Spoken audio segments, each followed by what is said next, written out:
we're probably in a stage of loss of complexity right now, and that's why we have these great powers clashing the way that they are, because whether they explicitly recognize it or not, I think on some level, even Trump, in his grossness, understands that we're fighting over what's left.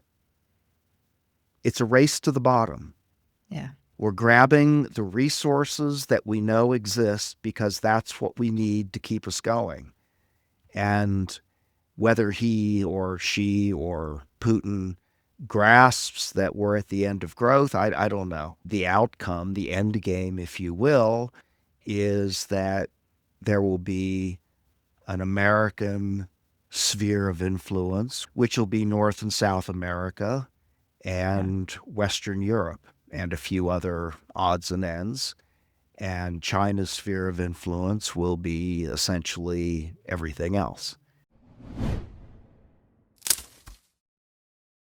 Hello and welcome to Planet Critical, the podcast for a world in crisis. My name is Rachel Donald. I'm a climate corruption journalist and your host. Every week I interview experts who are battling to save our planet. My guests are scientists, politicians, academics, journalists, and activists. They explain the complexities of the energy, economic, political, and cultural crises we face today, revealing what's really going on and what they think needs to be done. These are the stories of the big picture. Go to planetcritical.com to learn more and subscribe.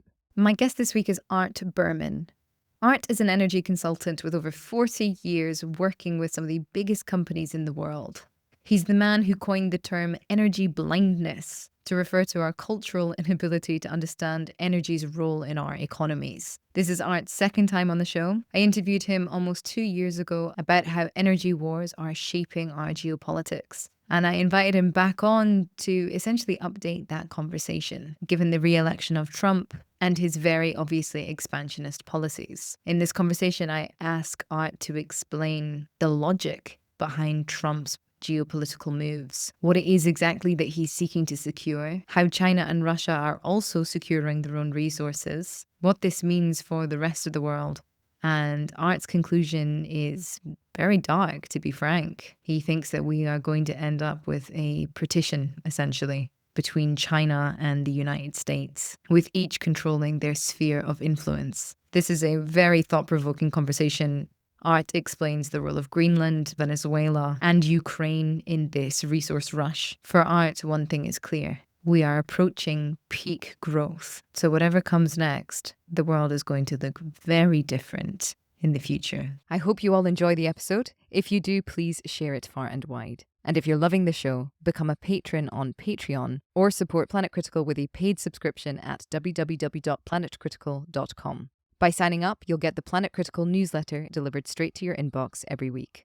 You'll also have access to the wonderful Planet Critical community, who are full of inspiring thoughts, ideas, critiques, and determination. The links are in the description box below. I'm so grateful to everyone who chooses to support the project. I'm a vehement believer in ad-free and open access content, so Planet Critical wouldn't exist without the direct support of the amazing community. Thank you so much to all of you who keep the project going every week. Art, welcome back to Planet Critical. It is such a pleasure to have you back on the show. Likewise, Rachel, thank you so much for inviting me a second time. Well, I've been thinking of you watching the news over the past few months, watching the moves of the Trump administration, and also, of course, the moves that Putin is continuing to make. And I think it's very important to try to understand these moves non-ideologically, if we will. Right. Because I've been very interested to hear when speaking with people that, aren't perhaps as well versed in energy and materials and how they sort of are the backbone of our economy, to hear that a lot of people think that, Trump's just playing around with Greenland. It's just a headline grab, or he's never serious, or it's completely stupid. And the age of expansionism is, of course, over, and this will all be some sort of foggy dream in the future. Whereas I think if I were a dictator that was seeking to expand my power, influence, wealth, and secure the economy of my country for the foreseeable future, I think I would also be seeking to expand the territory that we control and extract from. So, Art, what can you tell us about that? Well, first of all, just to be 100% honest, I am not a fan of Donald Trump, nor am I a fan of Xi Jinping or Vladimir Putin or any of the other madmen who are in positions of power. Although that probably isn't very much different than it's ever been in history. So anything I say should not be taken as you said, it's not political. It's simply objective, or as objective as is realistic, from the lens through the lens of energy, materials, ecology, and the sorts of things, economics that guide my judgment. And so, I think it's first of all important that people clearly understand that the world order is not what it was a decade ago or 2 decades ago. Things have fragmented, broken into basically Cold Warring camps, and many of the things that are going on in the world might seem chaotic unless you think about them that way. That doesn't make them better. But if you think about the world as essentially being divided into a China camp and a U.S. camp and all of their correlative friends, neighbors, vassals, satellites, etc., then some of this, I think, comes into focus. But the old world order, the rules-based order, the liberal order, it's either dead or dying. And I'm not very sympathetic to people who are nostalgic for its return. Not that I don't agree with them, but it isn't returning. So it's kind of a sort of a sentimental thing to get caught up in. So China, again, objectively, is a very real economic and political threat to much of the world. Certainly to my country, we have, and Europe is equally guilty, I guess is the right word of essentially abdicating most of our energy and materials and industrial potential to China and other countries over the last 30 or 40 years. And now all of a sudden we're surprised that they've become, or China's become, very powerful and isn't exactly willing to play the developing country, third world vassal that we thought they were.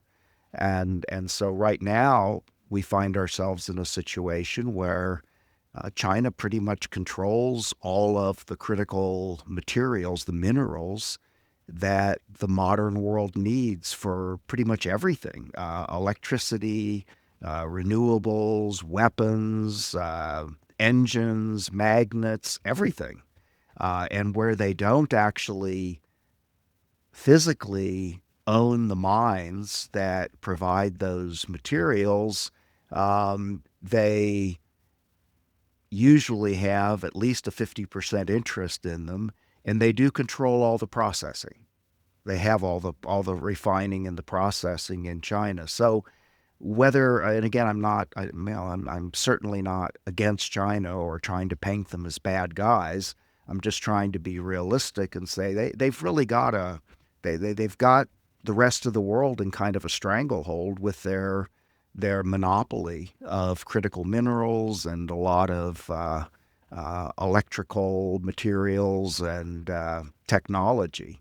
And that's just the reality. And so the United States, at least under Trump, has woken up to the fact that, gee, and Biden saw it too, but that's not really an acceptable situation. And so Trump came into power planning to show them who's boss, and he learned pretty quickly that that's not so. He sees a lot of these things in black and white. That, well, on day one I'm going to change everything. Well, okay, that doesn't work. But what he's realized is that to actually go head to head with China directly uh, might hurt the United States more than it hurts China, at least in the short term. So what he's done is come sort of around the side and focus on places like Venezuela, for instance, where he's afraid to use the oil lever against China. And I'll come back to that, but that is the main lever that everyone has over China. It doesn't have very much oil or natural gas because they might shut off critical minerals. So by going into Venezuela, which is one of the main exporters to China, then there's an indirect way of affecting flows to China, or by putting aircraft carriers in the Persian Gulf and threatening Iran. Iran is an even bigger source of oil exports to China. So in the thin disguise of, well, we're just doing business, protecting true American interests, we actually do, we being the United States, we are putting stress on China's oil supply, which is absolutely crucial to them. Greenland is a funny situation, but Trump is not the first American president to see its importance. And it's important mainly from a geopolitical, strategic, geographic position. The Arctic is warming. The Arctic has a lot of resources. The Arctic is becoming more and more of a transport route from China to Europe and a lot of its allies. Um, Greenland is critical to keeping U.S. strategic interests aligned, and always has been. Now we can argue, well, isn't Greenland just willing to let us do whatever we want there? And yeah, the answer is yeah. So what's his obsession with owning it? Well, I'm not a my psychology is not my my degree. Criminal psychology certainly not. But again, there are fine points on all this. And before we go back to the discussion, there's Ukraine. And for those of your followers in Europe, I mean, that's a particularly tender subject. And I always try to encourage people, despite the outrage of, Putin doing what he did with a sovereign country, et cetera, et cetera. The reality is that that's a staging ground. That's a staging ground for China, Russia, all of the aligned powers and countries that are not with the old world order, the U.S., Europe, NATO, etc. That's their staging ground to prove that they are powerful, and so anything Putin does, it's funded by China, not just with weapons, but with money, and that's a way for China and Russia to make life very uncomfortable for a lot of their perceived enemies. And you're in Europe, and I mean, look at the disastrous outcomes just 4 years since that invasion on Europe's economy, its growth, on its deindustrialization. There are other factors, but if you had to pick one, it would be that Ukraine war. So, again, ethics aside, morality aside, what Putin and Xi are doing in Ukraine has been extremely effective at weakening Europe and therefore NATO. So that's the lens that I use. I think about this from a very kind of a ruthless, realpolitik, geopolitical perspective, in which the countries that don't have the resources, and Europe is prime among them, are in a very weak position. Russia has gobs of resources, every kind you can imagine. It's one of the richest resource countries in the world. The U.S. has a lot. China has plenty.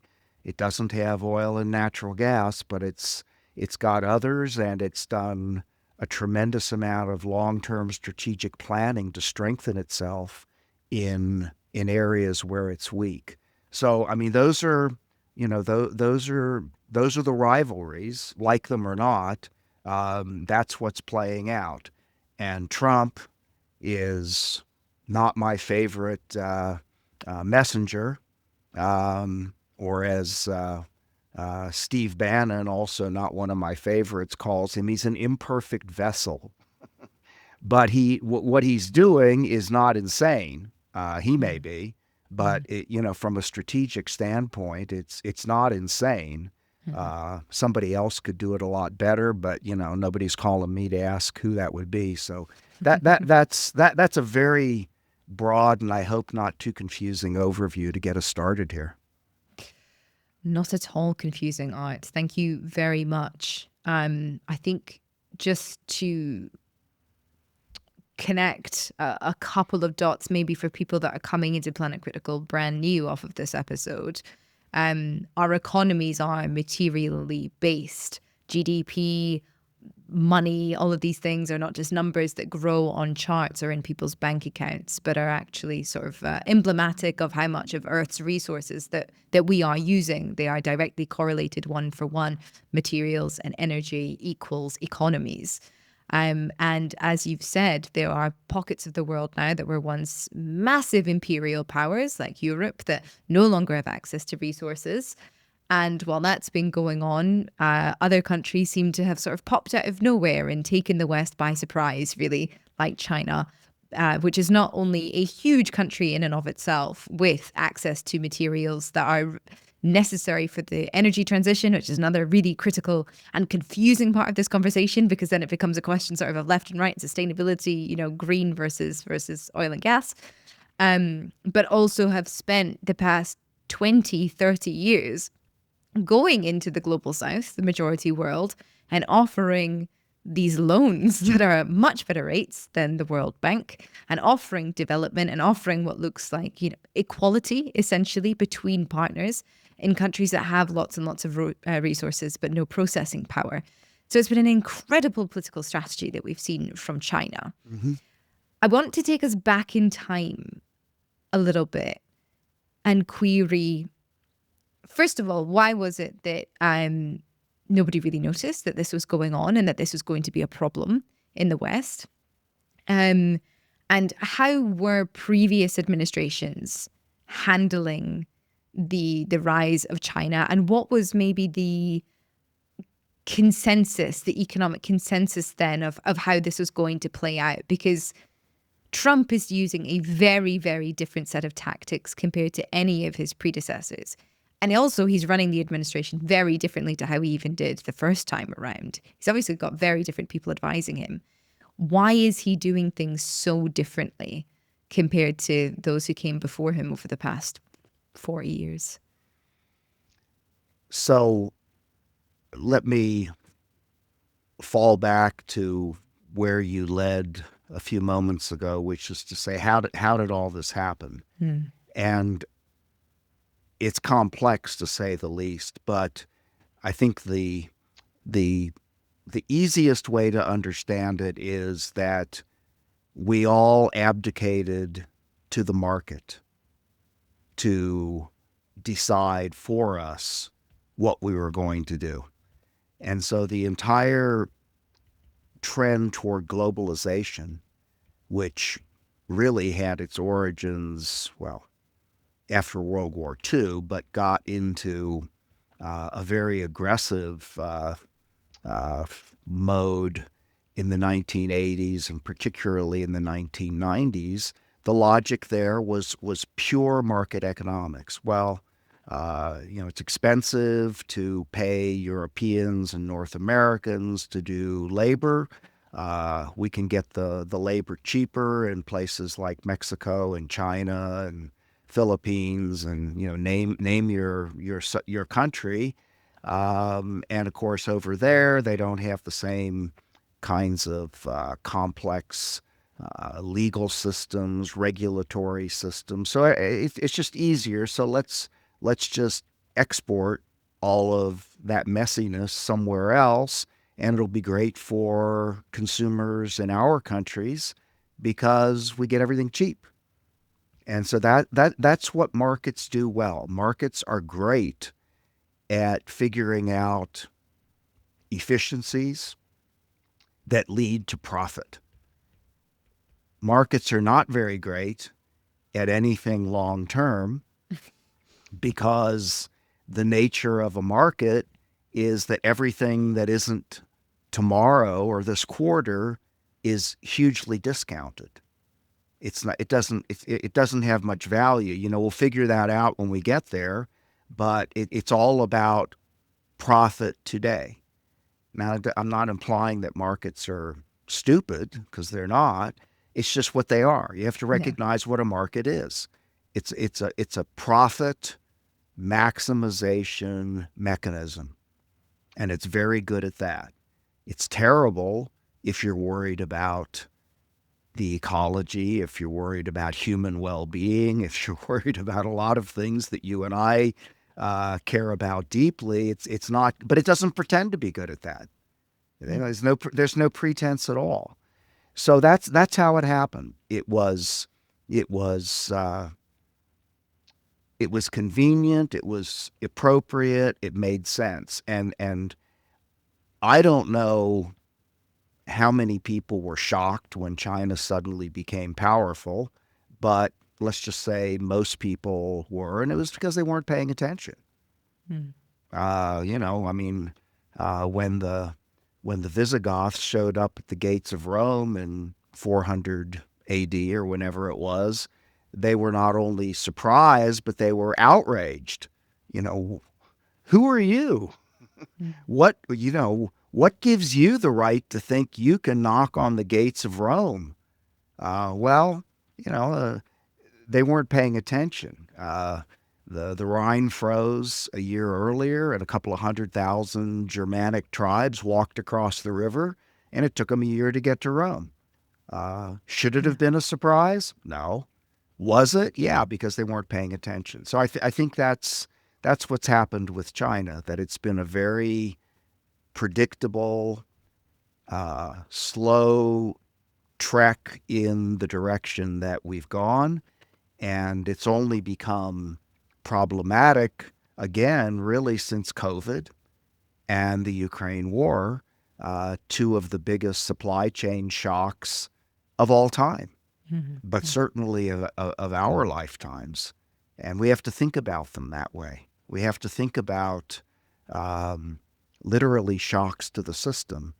And I'm working on an essay right now in which I am comparing three different periods from 1970 to the present, and the most recent being 2004 to the present. And if you just look at the number of shock peaks on the timeline, nothing comes close. Not the oil shocks of the 1970s, nothing. I mean, this last 20 years has been the most prone to continuous system shocks of one sort or another, whether they be economic, energy, geopolitical, financial, structural. And so what a surprise that things seem a little bit chaotic. So that's the perspective that I take. And so I think that Trump, differently from his predecessors who still somehow believed that, well, China wants what we want. They want, and I say we, I mean, I don't know who we are, but we being, I guess, the European, North American club. They want prosperity. So they want to be, full members of the club, that club, if you will. So, we'll just let them in. which is sort of why we let him into the World Trade Organization back around 20 years ago. We never, I guess we don't study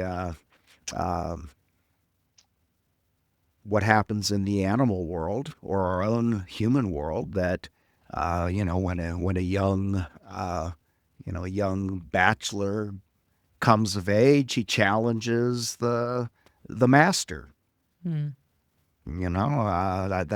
And sometimes he wins and sometimes he doesn't. But that's how the natural world works.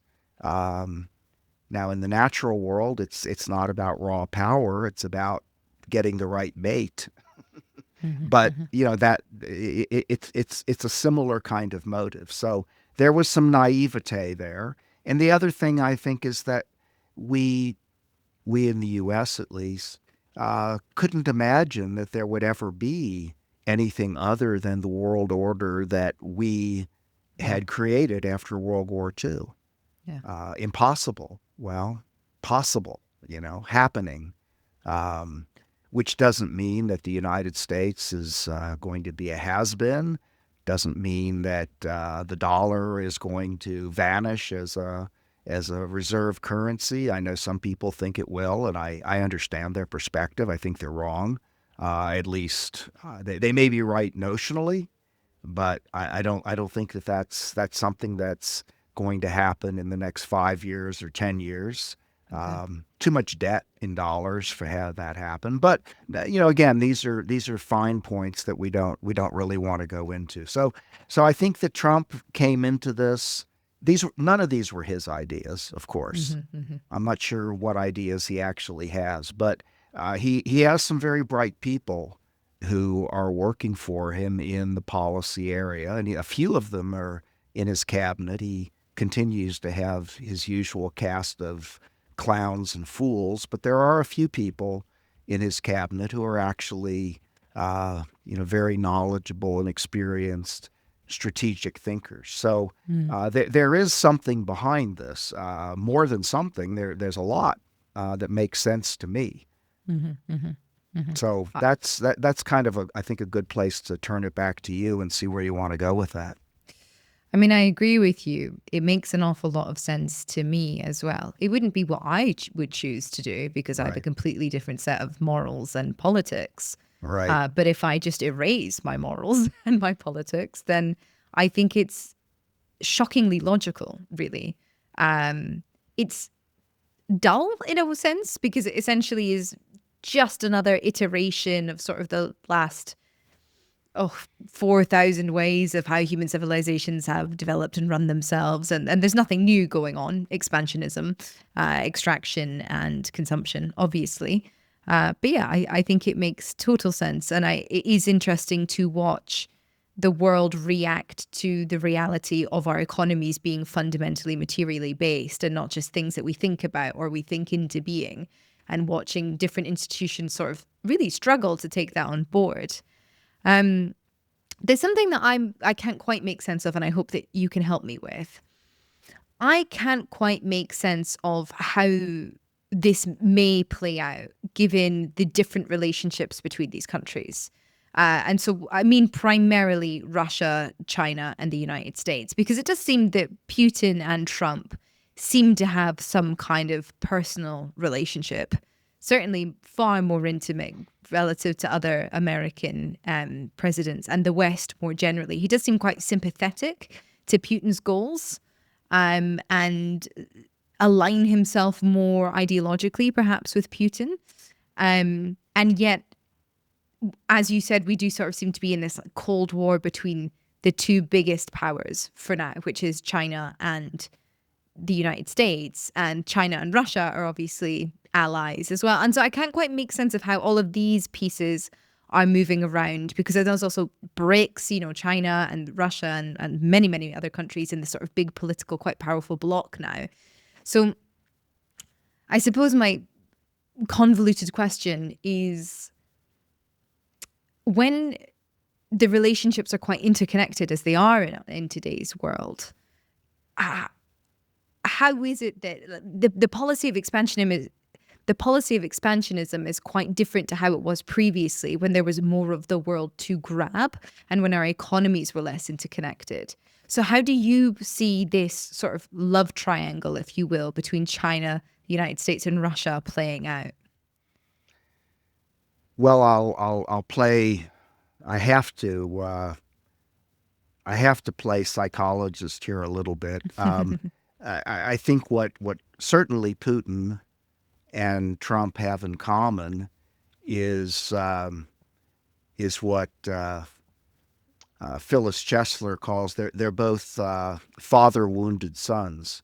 Um, and she I know less about, but he may be one of them also, and so there's a psychology of uh, of not being good enough, not quite meeting standards in your own role model super ego, if you will, and yet at the same time always wanting to show that well I'm grown up too, I'm a Mm. big boy now, and so there is that kind of I guess sort of psychological alignment that on the one hand I think Trump is, he's not stupid. I think he understands that there is a deadly rivalry with both Putin and Xi, but on the other hand, he kind of aspires to be what they are, Mm. strong guys who can rule, who don't have to, Don't to ask. don't have to ask, don't have to appeal to the public, don't have to be very nice. Yeah. And Stalin falls into that same category. And again, I know a bit about psychology, but it's only because I have to answer questions like you're asking in my work. Why do shale companies do what they do? Why do our leaders do what they do? I don't know the answer, but that's part of it. And I think it's so much of where I land with almost everything is it's about psychology, really. I mean, when we talk about climate, when we talk about ecosystems, people, they always say, "Well, but Art, what's the solution? What's the solution?" And I say, well, what's the problem? Mm. Tell me the problem, and I'll help you understand the solution. And when without going into that right now, ultimately the problem is the way we think about things, the way we think about our relationship with energy, about the way we think about our relationship with the earth, the way we think about our relationship with each other. That's the problem. I mean, the emissions and the pollution and the war and the all the other things, those are results. Those are Mm. symptomatic of the problem. So, tell me the problem you want to solve, and I'll try to answer it if I can.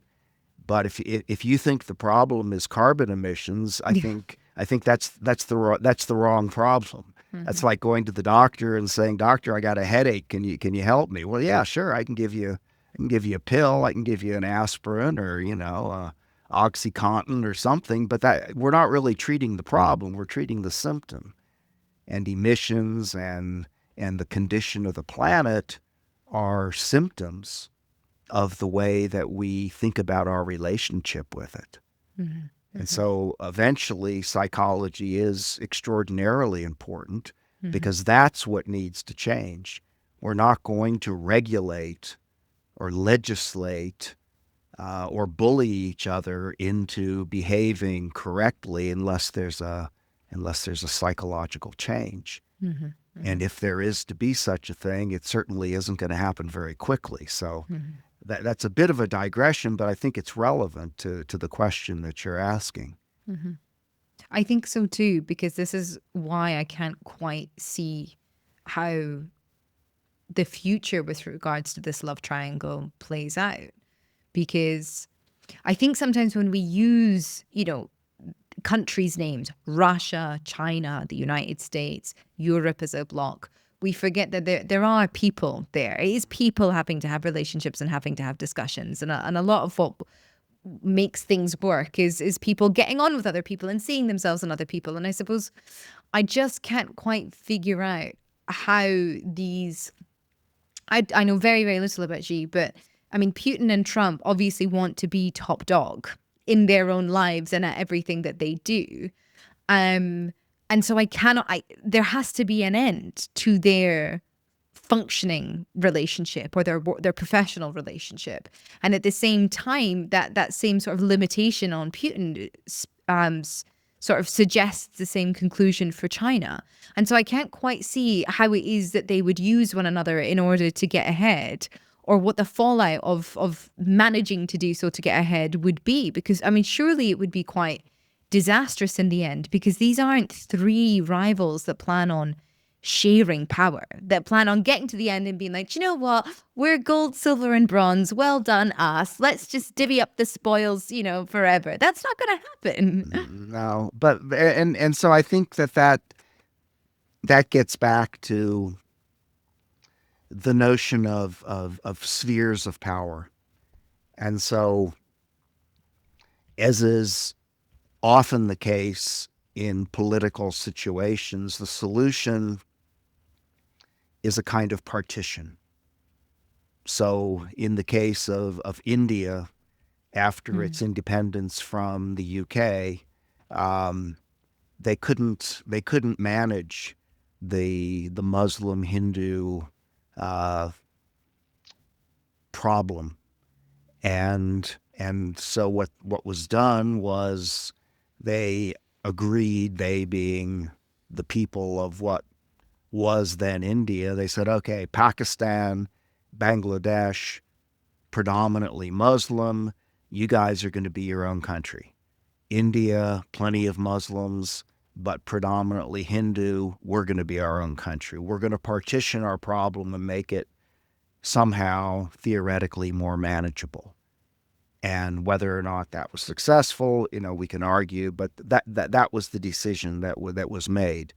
And ultimately, I think in Ukraine, there will be a similar decision, that the eastern part of Ukraine will ultimately be somehow part of Russia's sphere of influence. The people there speak Russian, they have Russian cultural ties. Who knows, but probably they be just as happy being part of Russia. I don't know that for a fact, but that's what I understand. And so, zoom out to the world, and I think the outcome, the end game, if you will, is that there will be an American sphere of influence, which will be mostly, I say this like I know, and I absolutely don't. This is, educated speculation, which will be North and South America and Western Europe and a few other odds and ends. And China's sphere of influence will be essentially everything else. And I mean, this was a decision that, the papal line of demarcation that was decided, by the Pope of all people back in the early 1500s, that we couldn't figure out how to manage Portugal and Spain's aggressive expansionist interests. And so he drew a line on a map, said, well, this side is Spain's and the other side is Portugal's. And that wasn't a great solution, but it worked for a while. So I think that's where we're going.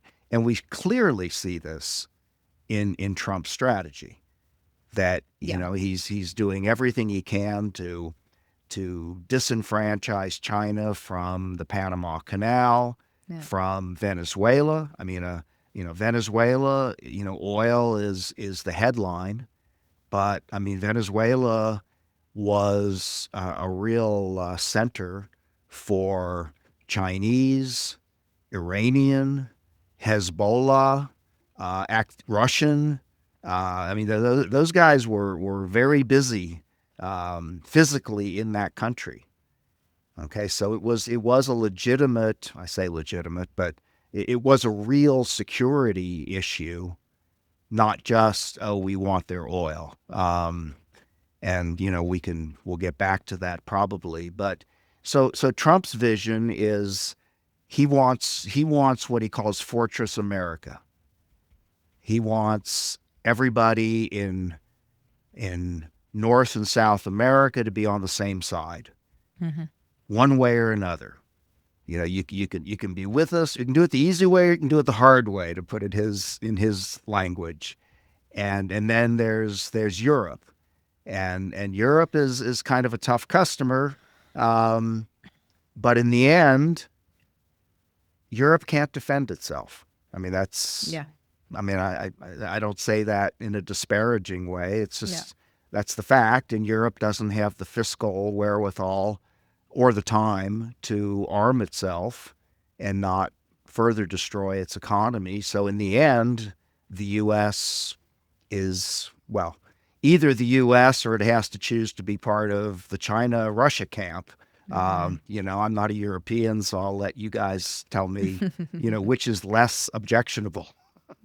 But that to me, that's where it's going. That the part of the Obama Biden presumption that was correct is that, China doesn't want to destroy its markets. China wants to be prosperous. China does not want a hot war with the United States.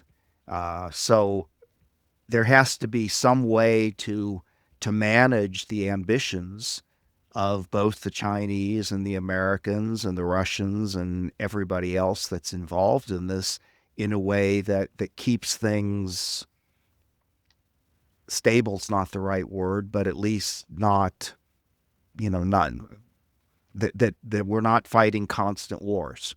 And I think partition is the way that probably is the most it's the most expeditious way of handling it. It's just there's a lot of rough edges along the way. Canada, for instance, there Carney is he's making a bold effort to try to assert Canadian independence. No, we don't want to kiss Trump's ring, and so we'll go and talk to China and we'll do other things.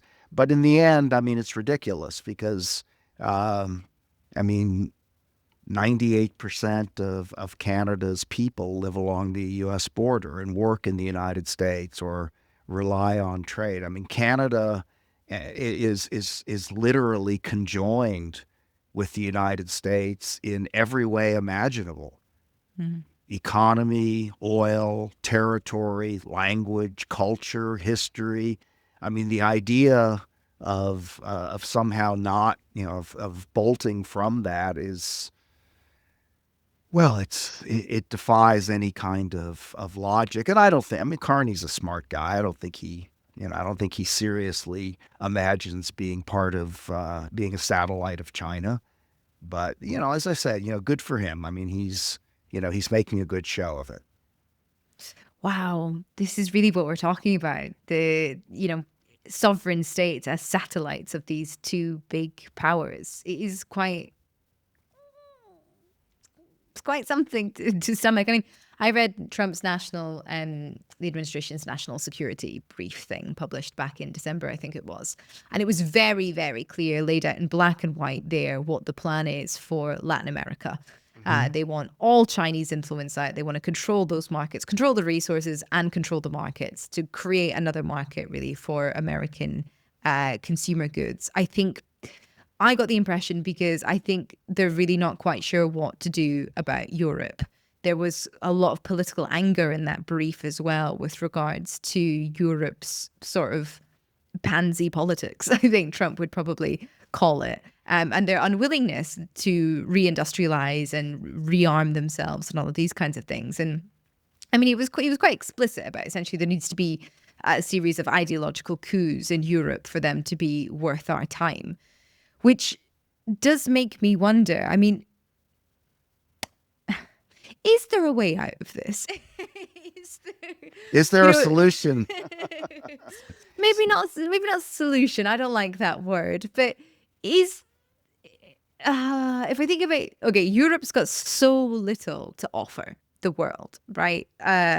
with regard, I mean, if we're thinking about these massive sort of chess moves being made, Europe is just a little pawn. And I've been really quite surprised at how they've sort of shucked off even their reputation of, like, the regulatory body with regards to AI, just sort of throwing their hat in with the United States rather than offering the world a really different sort of place to develop technologically. But they've got very, very little to offer. They do still have some vague clout, but that is diminishing day in, day out. Is there an alternative for places in the world like Europe, i.e. everywhere else? Europe, the Union of Africa as well, other island nations. What can they do in the face of this potential partition? Yeah, I think Europe has a lot to offer, and is not a pawn. Europe Okay. is a not only gigantic but critical market. Um, the world of producers is hugely reliant on Europe as an economic bloc and as a consumer of their goods. China, the U.S., including Russia. I mean, Russia's loss of European energy markets Yeah. was pretty disastrous for both Russia and for Europe. Yeah. I don't think I'm confident that wasn't Putin's intent when he decided to go into Ukraine. I think he misjudged in many ways, but that's another conversation also.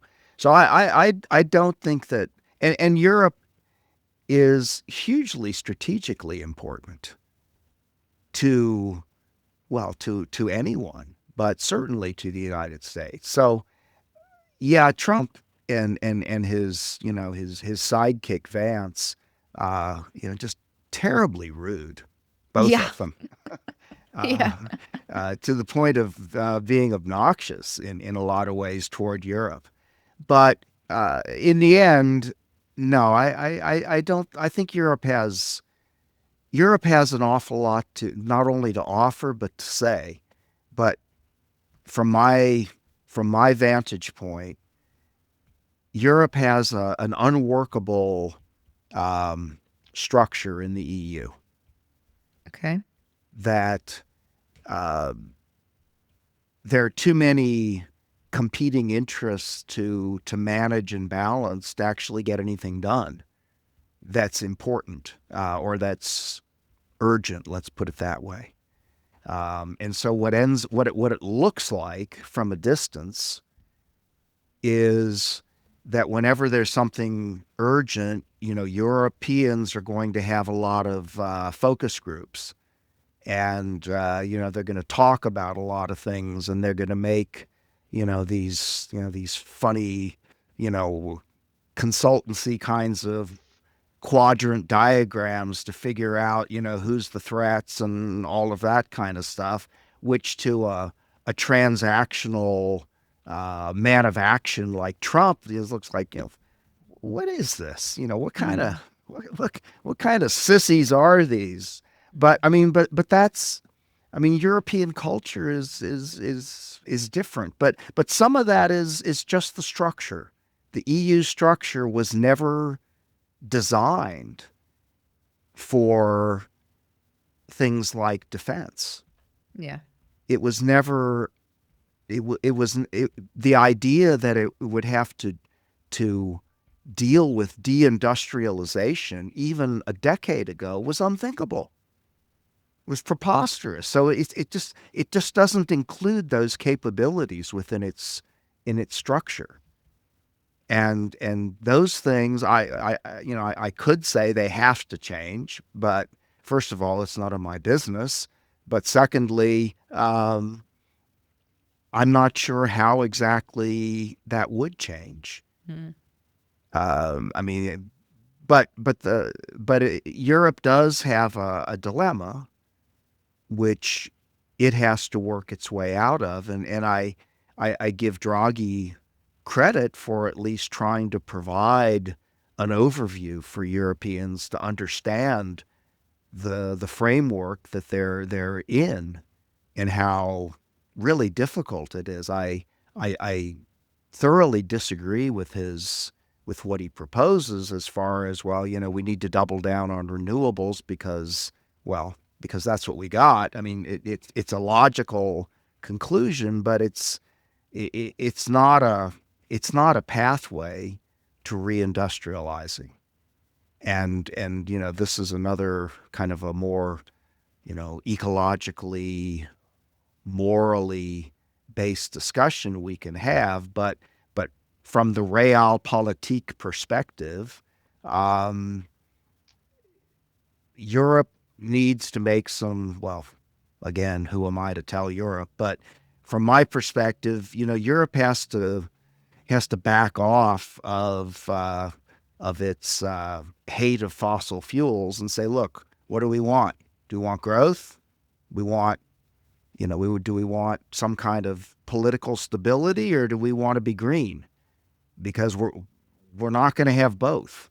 Now, is there a middle ground? Well, that's something we can, we can discuss. But the path that Europe chose of, trying to become 100% renewable, was naive.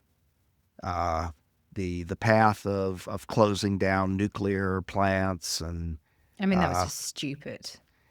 well, thank you for saying that for me. Yeah, it was really stupid. But it was very European also, because that's what the people wanted. Certainly the Germans. I mean, they voted on it, right? I mean, it was a referendum on nuclear, and that's what they decided. That's where, an executive system more like what we have in the U.S. works better, in that the president says, no, we're not doing that. Sorry. I veto whatever Congress just voted on, because no, we're not doing that. And you guys can override my veto if you can, but we're not doing that. And there are many things preferable about a parliamentary approach to the U.S. approach, but it does, the U.S. approach does have some strengths in that there is a true executive that can say, no, we're not doing that. I may not get reelected, but we're not doing that. The renewable question is difficult. I think listeners of the show will know that I am not an all-out renewable fan, purely because of the ecological destruction that it incurs. And I do think that there hasn't been, because the policies of degrowth haven't been implemented, there is surely going to be a reckoning economically with the implementation of renewables, because they require left materials, which obviously means that the economics or benefits of them are less than if we were to consume a huge amount of fossil fuels. That said, I really don't see how we could continue to use fossil fuels, just given the rate of ecological destruction as well attached with them. And certainly not if it's just, growth at any cost at this point, because there has to come a point where we're discussing why, what things are for and why we're doing them, which I suppose, interestingly enough, is sort of part of the political agenda now of the United States and Russia and China, in a way that perhaps Europe hasn't been thinking about too much over the past few decades. And I'm glad to stand corrected on my position of Europe massively. It's nice to hear. Is there a way then for a place like Europe that probably isn't going to begin territorial expansionism, partly because it's got nowhere to go, partly because it doesn't have the military strategy to do so? Is there a way for them to create what Macron a few years ago was calling the third way, with countries of the majority world, to offer an alternative path so that they are not forced to choose between either China or the United States, that isn't expansionist, but is perhaps a new imagining of how we use our resources to organize ourselves politically? No.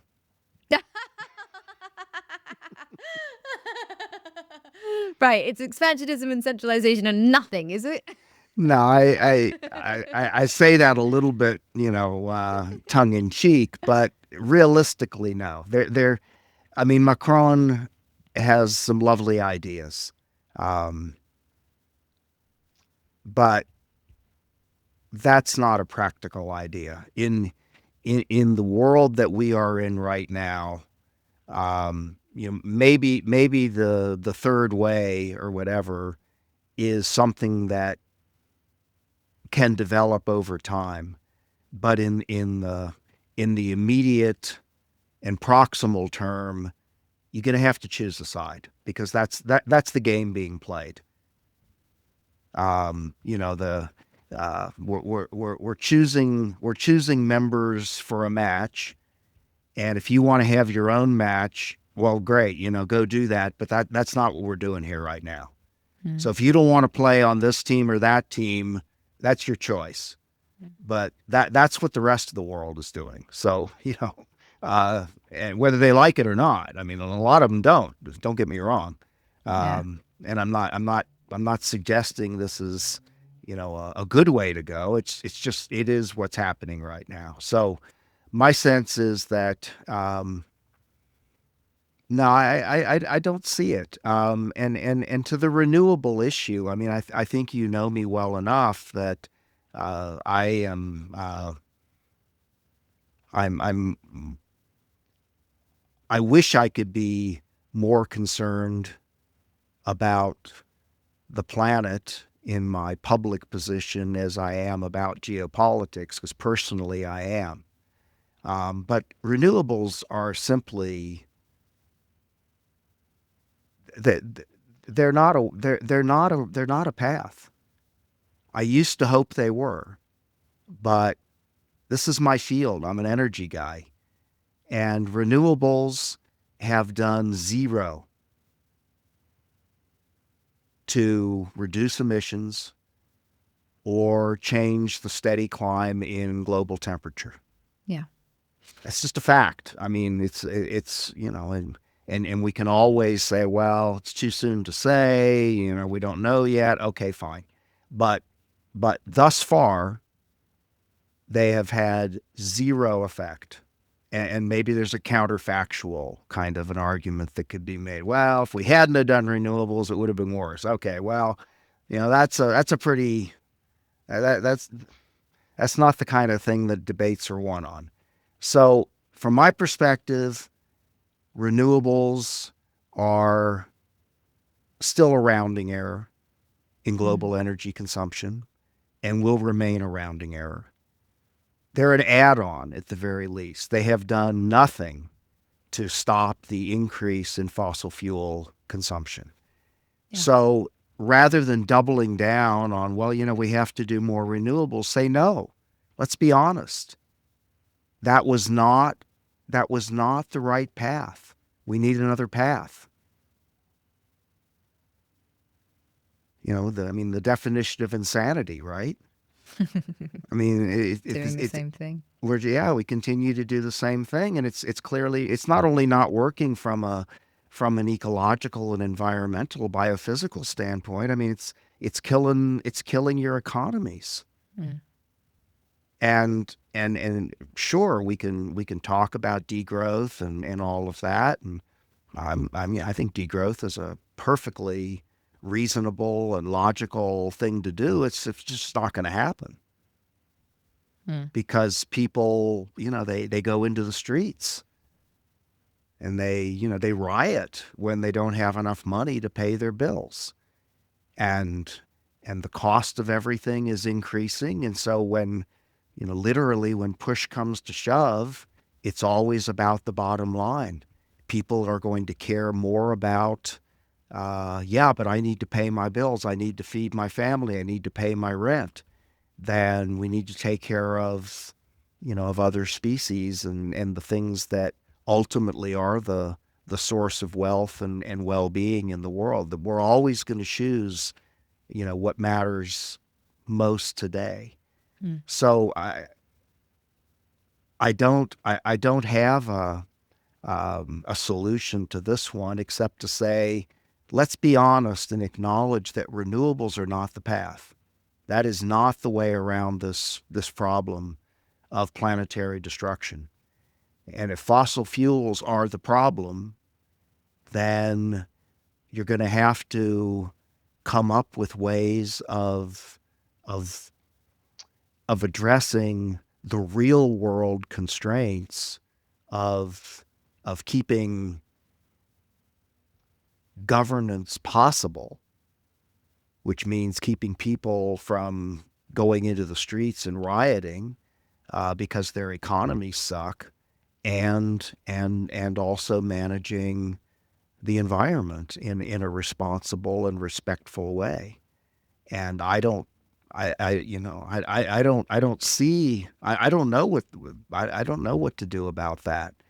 Unfortunately, I'm afraid that probably what's going to happen is we're going to find ourselves in a terrible situation where we have to deal with post growth, where we fail to manage the situation we're in, and things get really awful, and people are dying, and economies are cratering, and currencies are cratering, and with enough pain, some people will say, "Whoa, okay, time to time to chuck all of our preconceptions out the window and sit down and get really honest about what are we going to do next." I mean, sometimes what's the a deadline or the gallows clears the mind. Well, um, sometimes a collapse or a near collapse does the same, but we're not there. We're not even close, in my view. So I don't mean to be a downer here at all, but I think I and I'm not depressed. I'm not a dark person. I get up every day and I go about the things I do, including my family, and things that have nothing to do with energy, and my essays and conversations like this, with great enthusiasm and love of life. I mean, I I hesitate to say that I'm a happy person, but I think I'm a lot closer to being satisfied than many people are. So no, this doesn't, this stuff, talking about this doesn't depress me, but I'm sure it does others. I get that, and I apologize if this conversation is depressing to people, but I think most of all, we need to be honest. We need to be ruthlessly honest, and stop pretending that somehow this is all going to be okay. I mean, it very well will be okay in some way or other. That doesn't mean it's going to be okay the way we want it to be. But honesty is where we need to be, and we're not. And that's not a criticism. Don't get me wrong. But something has to happen to cause people to get honest. And probably that's going to be a traumatic experience of some sort. Now, I'm not one of those people that thinks that we're going to become extinct. I'm not. We could, but short of a nuclear exchange of some sort, I don't think the human race is going to become extinct. I don't think that that we're going to go to a Mad Max world, or to some dark ages kind of situation. But I do think that we inevitably are going to have to downsize as a civilization. I mean, that's what happens when a household gets stressed. What do? Well, you figure out, what can we shed? What expenses, what responsibilities can we live without? And that's where we need to get as a civilization. We're either going to decide, or nature's going to make the decision for us, and we're not going to like nature's decision one bit. I promise you. I agree completely with your analysis there of where we will likely end up. The thing that I'm really interested in, though, and I don't think I knew this, you think that we're nowhere near to a collapse, whereas I think kind of feels like we are. And I also think, just in terms of, and obviously you'll be able to correct me because I must be wrong, but energetically, because as far as I understood, we are sort of running out of oil. There's about 300 years left of coal and gas each, renewables cannot run this economy, it is likely that we will hit, from what I understood, an energy shortage. And also we're seeing this massive resource scramble, so possibly a resource scramble. So I thought we were kind of teetering on the brink of collapse, if not already in its sort of beginning stages. Well, we are approaching the peak of growth, clearly. Right. And when I say that, I'm talking about back where we started, material, energetic, economic growth. And so in a recent essay, I showed global production of what Václav Smil calls the four pillars of civilization: steel, concrete, plastic, and ammonia or fertilizer. And at least for now, those have all peaked and are declining. Okay, so oil and gas, not even on the table right now. The fundamentals of modern civilization are at or past peak. Therefore, growth cannot be far behind it. However, finance can buy you a lot of time. Hmm. And that's why perhaps, I don't think we disagree, Rachel. I just think we have a slightly different perspective on the runway, if you will. how far we can stretch this thing out. But I go back. We were chatting briefly before you hit the record button about Joseph Tainter and his notions of complexity. Well, Tainter, I think, correctly defines collapse as loss of complexity. So the word collapse has a powerful connotation of an instantaneous disintegration, right? And Tainter would say, no, not at all. It's a loss of complexity. A few years ago, my wife and I visited Angkor Wat in Cambodia. And I mean, Angkor Wat was the biggest city in the world in the 12th century. Million and a half people. Yeah. And obviously, the only people who live there today are tourists and guides and such. But the story that was told when we visited was that the Cambodians, or their indigenous name, which escapes me, had a war with the Thais, and they lost. And Angkor Wat was their capital, and so the capital was sacked, and that was kind of the end of Angkor Wat. Well, I didn't particularly trust that explanation. And being a geologist, I went back to my hotel room and got online, and sure enough, some university had done sediment cores down through the trash heaps, and they'd counted all the pollen and the spores and all the kinds of things that those people do, and what they determined was that Angkor Wat's collapse was slow. That they lost the war to the Thais, but the population didn't go to zero. It took decades. And it was a slow trickle of people leaving the city and moving down the Mekong River to smaller communities. And so Tainter didn't discuss Angkor Wat, or if he did, I don't remember. But what I learned was, I mean, you have a city of 1 million people, and so obviously you have to bring in all the food. Yeah. You have to bring in all the water.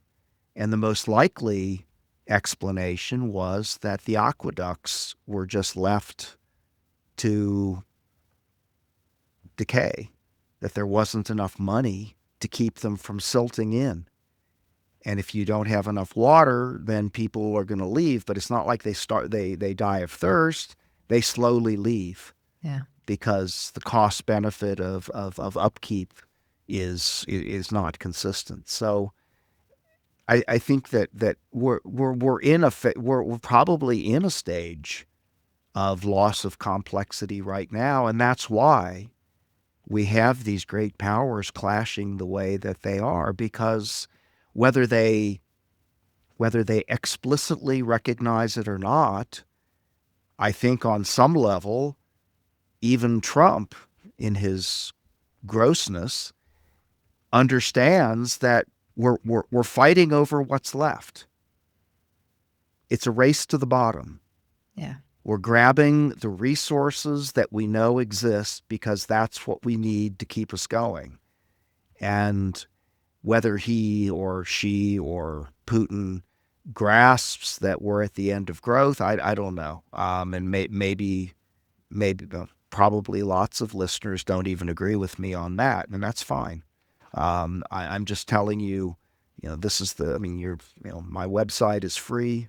I've got lots of posts that show the charts. You can disagree with my interpretation, but go look at them, and I think it's pretty clear what's happening. But no, I don't think we're running out of oil at all.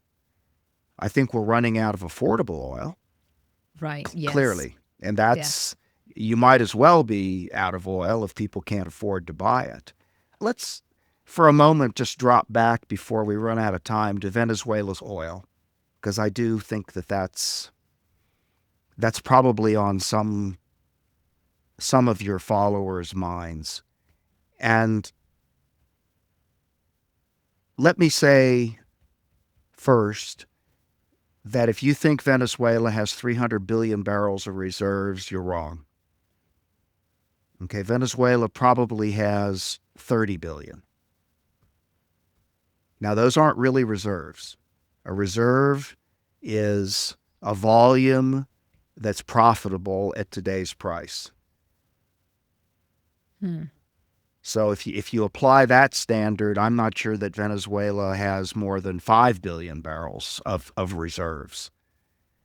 But notwithstanding, the point is that Venezuela's reserve numbers are hugely exaggerated. They were exaggerated by Hugo Chavez. He did it for a lot of reasons, to increase his OPEC quotas, etc. He did it when oil was $140 a barrel, and he just by decree said, "Okay, all this is legitimately a reserve." Nobody's ever audited that. I'm sure it wouldn't stand up to an audit. But the 30 billion isn't my number. That's Rystad Energy's number. But more importantly, nobody is going to go in and develop that oil because the economics are bad. But I mean, it's a war zone. The country is run by militias. No one is going to commit capital unless or until there is some kind of rule of law, clear legal ownership and protection for the oil that Venezuela's nationalized its oil industry twice in the last 40 years or so. Nobody, say what you will about oil companies, nobody likes to have all their investment taken away from them, whether it's moral or not. Nobody's rushing into Venezuela because nobody wants to risk their capital in Venezuela. Yeah. So is oil part of the motive? Sure it is. Absolutely. But not today. And it's nasty oil. I mean, it's tar. It is literally tar, most of it. Not all of it, but most of it is. And refineries around the world need that kind of oil to blend with their lighter oil. So I'm not saying that it has no value, but it wasn't just a few years ago Trump said Venezuela's oil is garbage. Direct quote. Well, now he's singing a different story, but yes, oil is part of the motive behind Venezuela, but it's more kind of nouveau Monroe Doctrine, Fortress America. Let's get China out of our backyard. Let's get Hezbollah and, all those guys. I mean, and I kind of support that part of it. I'll be honest with you. But so my point is that you can't take a simple lens and make sense of the world. It's a horribly complex web of interconnected patterns and forces. It's process. And processes, I mean, a waterfall's a process. I mean, tell me which part of the waterfall you want to talk about. Let's reduce it to parts. Well, you can't, because it's all in motion, and not one molecule of water is ever the same. It's always being replaced. Now, that might sound esoteric to some people, but that's the way that's the way nature works. And so to somehow think we could reduce all of this complexity down to simple answers and solutions is not the way nature works. That doesn't mean we give up. That means we have to acknowledge that it's complex. Bottom line, Rachel, is I think we have to take stock of where we are in the world geopolitically. I think we have to stop listening to people that say, "Oh, well, it's really quite simple," because it's not. People who say, "Well, we're almost out of oil." No, we're not. We're almost extinct. No, we're not. And that doesn't mean we should all be optimistic and have a party, because our situation is grave for sure. But I think it's just part of our sort of fatalistic, apocalyptic thought process that if things aren't great, then we must be, on a grease sheet to hell. There is, not to give Macron any credit here, there is a third way, which is the real way. And in the real world, things happen slowly, like at Angkor Wat. They don't end well, or they didn't in that case, but they didn't happen overnight. Things rarely happen overnight. Thank you, Art. I've really enjoyed this. I've really enjoyed having you back on. And I enjoyed being with you again. Thank you. My final question for you is, yes. Who would you like to platform? John Dupre. John Dupre. John Dupre is... He teaches at Exeter in the UK. He is his background is in biology. I think he holds a chair in metaphysics or natural philosophy. I think John Dupre is one of the most enlightening, refreshing, amazing people alive today. You can find a series of his lectures online that he gave in Edinburgh just 2 or 3 years ago, and the name of that conference escapes me at the moment. But there are 6 lectures available on YouTube, and if those don't not only change, but give you a worldview, a coherent worldview, then you're hopeless.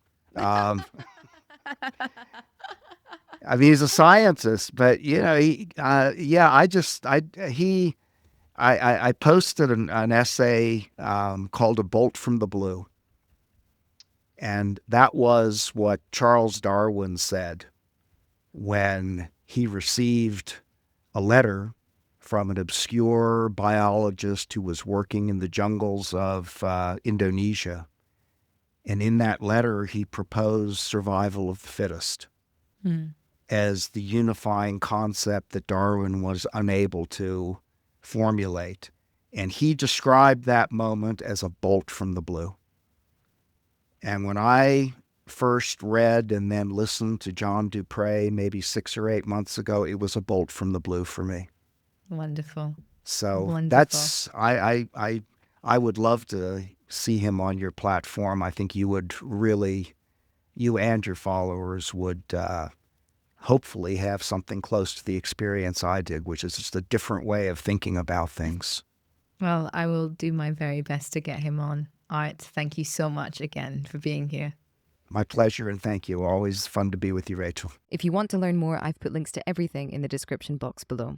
Remember to subscribe to the channel if you're new here and share the episode if you enjoyed it. To support the show, subscribe at www.planetcritical.com, where you can read the weekly newsletter. You can also become a Planet Critical patron. All links are in the description box below.